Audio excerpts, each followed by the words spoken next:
앞서 우리가 살펴봤던 시편 105편이 하나님께서 이스라엘 백성들을 구원하신 것에 대한 그 감사의 고백의 시라면, 오늘 우리가 살펴보는 시편 106편은 하나님의 끝없는 그 사랑, 이스라엘 백성들이 죄를 짓고 불순종하며 살아갔음에도 불구하고 끝없이 이스라엘 백성들을 사랑하신 그 하나님의 사랑에 대한 감사와 찬양의 시로 알려져 있습니다. 오늘 본문의 시편 106편 1절에 이렇게 기록합니다. 할렐루야, 여호와께 감사하라. 그는 선하시며 그 인자하심이 영원함이로다. 여기 1절에 처음에 시작하면서 할렐루야라고 시작을 하고 있고, 또 마지막 절에는 보면 할렐루야로 이렇게 마치는 것을 우리가 볼 수가 있습니다. 그렇게 이 할렐루야로 시작해서 할렐루야로 이 시편 106편은 마치는 것입니다. 먼저 하나님은 이제 어떠한 분인지 오늘 본문에서 시편 기자는 선포하고 있습니다. 그 하나님은 어떠한 분이시냐? 바로 그 하나님은 선하시고 인자하심이 영원하신 분이십니다. 또 2절에 하나님은 권능으로 이스라엘 백성들을 지키시고 보호하신 하나님이십니다. 그리고 4절에 하나님은 주의 백성에게 은혜를 베푸시는 하나님이십니다. 이 표현은 하나님의 속성, 하나님의 성품을 말하고 있습니다. 이어지는 6절에 우리가 우리의 조상들처럼 범죄하여 사악을 행하며 악을 지었나이다 라고 기록합니다. 이스라엘 백성들은 계속해서 악을 행하였습니다. 광야에서 하나님 앞에 불평하였고 또 불순종하였고 금송아지를 만들고 우상을 섬겼습니다. 그리고 가나안 땅에 들어가서도 여전히 조상들이 범죄하였던 것처럼 죄악을 출애굽 2세대였던 사람들 역시도 똑같이 그러한 죄를 범하였습니다. 그럼에도 불구하고 하나님의 사랑은 끊어지지 않고 이스라엘 백성들을 계속해서 하나님은 사랑하셨습니다. 그렇기 때문에 그 하나님의 선품과 또 하나님의 끝없는 사랑의 은혜를 오늘 이 시편 기자는 또 고백하고 있는 것입니다. 그 하나님이 어떠한 하나님이십니까? 바로 선하시고 인자하신 하나님이시고 능력으로 보호하시는 하나님이시고 은혜를 베푸시는 그 하나님이십니다. 여러분, 이 하나님의 사랑은 지금도 유효하셔서 우리의 삶 가운데 함께하고 계십니다.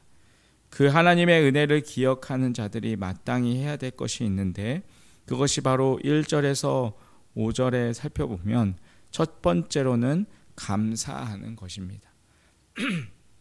감사하지 않는 자는 하나님을 기쁘시게 할 수가 없습니다.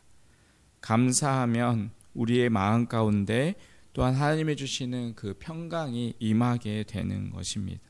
그것이 바로 하나님의 은혜를 기억하는 자들이 해야 할 첫 번째인 것입니다. 두 번째로 해야 할 것은 2절에 기록하여 있는 대로 그가 하신 일들을 선포하는 것입니다. 2절에 보시면 권능을 말하며 찬양을 선포하라 라고 말씀을 하십니다. 하나님이 행하신 일을 날마다 찬양으로 또 간증으로 고백하고 선포하는 것, 이것은 바로 하나님의 은혜를 받은 자들이 또한 마땅히 해야 할 그러한 일입니다. 그리고 3절의 정의와 공의를 지켜야 합니다. 그리고 5절의 말씀처럼 주의 유산을 자랑해야 합니다. 주의 유산을 자랑하라는 것은 주님이 주신 기업, 또 하나님이 약속하신 그 가나안 땅을 다시 기억하라는 것입니다. 특별히 이 시편 106편은 바벨론 포로로 끌려간 사람이 지은 무명의 시로 알려져 있습니다. 그 바벨론 포로에 잡혀있던 그 시기 속에서 그 하나님께서 가나안 땅을 약속해 주셨던, 또 그 가운데 들어가게 하셨던 그 하나님의 놀라운 일들을 다시 한번 기억하며 다시 한번 사모하라는 그러한 고백인 것입니다. 은혜를 또 받은 자, 또 하나님의 사랑을 입은 자, 하나님의 구원의 은총을 입은 자가 반드시 해야 할 것은 하나님이 주셨던 놀라운 은혜들을 기억하며 또한 그 하나님을 찬양하는 것입니다. 이 시편 기자는 계속해서 이스라엘이 죄악 가운데 행했음에도 불구하고 또 하나님을 거역하고 하나님 앞에 불순종했음에도 불구하고 이스라엘 백성들을 끊임없이 또 사랑하신 그 사랑으로 구원해 주신 그 하나님을 계속해서 찬양하고 있는 것을 볼 수가 있습니다. 오늘 7절의 말씀에 이렇게 기록합니다. 우리의 조상들이 애굽에 있을 때 주의 기이한 일들을 깨닫지 못하며 주의 크신 인자를 기억하지 아니하고 바다 곧 홍해에서 거역하였나이다. 여기 홍해에서 거역하였나이다 라고 기록하고 있습니다. 이 말씀은 출애굽기 14장에 나와 있는 장면을 묘사한 것입니다. 애굽의 군대가 뒤에서 쫓아오고 또한 홍해가 그들의 앞을 막고 있을 때 그 가운데서 이스라엘 백성들은 또 하나님을 원망하고 불평하기 시작합니다. 그렇게 하나님을 원망하고 불평하면서 하나님께 대드는 그러한 이스라엘 백성들의 모습을 볼 수가 있습니다. 여러분, 이 이스라엘 백성들의 모습이 우리의 모습과 같지는 않습니까? 하나님을 믿고 따라간다고 하지만 그 가운데 또한 어떠한 어려움들이 우리 앞에 다가왔을 때 여전히 그 하나님 앞에 원망하고 불평하는 그들의 모습이 여러분 혹시 우리의 모습이진 않습니까? 여러분, 그러한 모습 가운데 하나님은 어떻게 하셨습니까? 오늘 본문 8절에 이렇게 기록합니다. 그러나 여호와께서는 자기의 이름을 위하여 그들을 구원하셨으니 그의 큰 권능을 만민이 알게 하려 하심이로다. 여러분은 우리 앞에 홍해가 가로막고 있고 뒤에는 적군이 나를 몰아친다 하더라도 우리가 두려워하지 말 것은 하나님께서 또한 우리의 삶을 붙잡아 주시고 또한 구원하는 그 길들을 열어 주신다는 사실입니다. 무엇보다 하나님께서는 하나님의 이름 때문에 구원하신다라는 것을 우리는 기억해야 합니다. 그래서 우리는 가는 곳마다 하나님이 우리를 구원하실 것이라는 그런 확신과 또한 그 믿음 가운데 살아가야 하는 것입니다. 오늘 하나님이 왜 이스라엘 백성들을 구원하셨습니까? 오늘 본문에 보면 자기의 이름을 위하여였습니다. 만약 이스라엘 백성들이 이 자리에서 그냥 주저앉는다면 이스라엘 백성들이 믿었던 그 하나님이 또한 이방인들에게 또한 애굽에게 수치를 당하게 될 것입니다. 결국 하나님은 놀라운 역사를 통하여서 그 홍해를 가르셨습니다. 그리고 하나님이 구원하시는 그 놀라운 역사를 통해서 온 만방에 하나님의 이름이 알려지게 되었다라고 기록하고 있습니다. 여러분, 나의 힘으로 또 내가 잘돼서 내가 어떤 의로운 일을 했기 때문에 하나님이 나를 구원하신 것이 아니라 오늘도 하나님의 이름 또 하나님의 영광을 위하여서 놀라운 일을 행하심을 우리는 기억해야 할 것입니다. 오늘 9절 말씀에 이렇게 기록합니다. 이에 홍해를 꾸짖으시니 곧 마르니 그들을 인도하여 바다 건너가기를 마치 광야를 지나감 같게 하사. 하나님은 홍해를 마르게 하시고 또 바다가 광야처럼 지나가도록 하셨습니다. 그리고 11절의 대적들을 물로 덮으시고 그들 중에 하나도 살아남지 못하였다라고 기록하고 있습니다.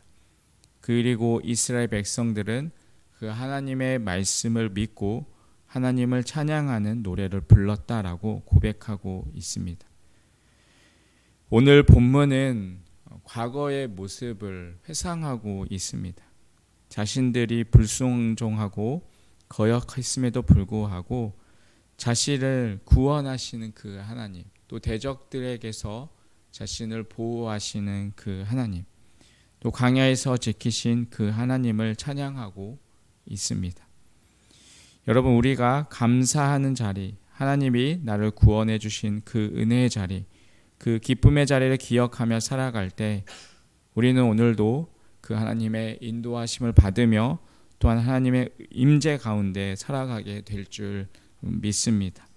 여러분, 지금의 환경이 비록 힘들고 또한 어렵다 할지라도 여러분들의 과거에 있었던 그 하나님께서 또한 우리의 삶을 붙잡아 주시고 하나님이 우리에게 베풀어 주셨던 그 감사의 자리에 나아가서 하나님을 기억하며 그 하나님을 바라보며 살아갈 수 있는 그러한 우리의 삶이 되시기를 간절히 바라겠습니다.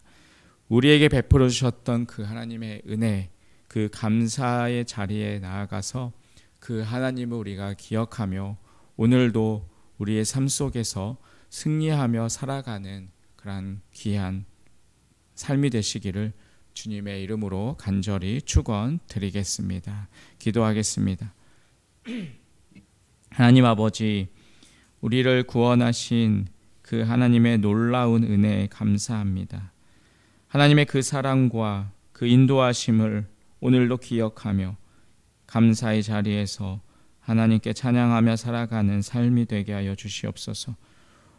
오늘도 그 하루의 삶 속에서 하나님이 채워주시는 그 은혜를 누리며 살아가는 귀하고 복된 하루의 삶이 되게 하여 주시옵소서. 예수님의 이름으로 기도합니다. 아멘.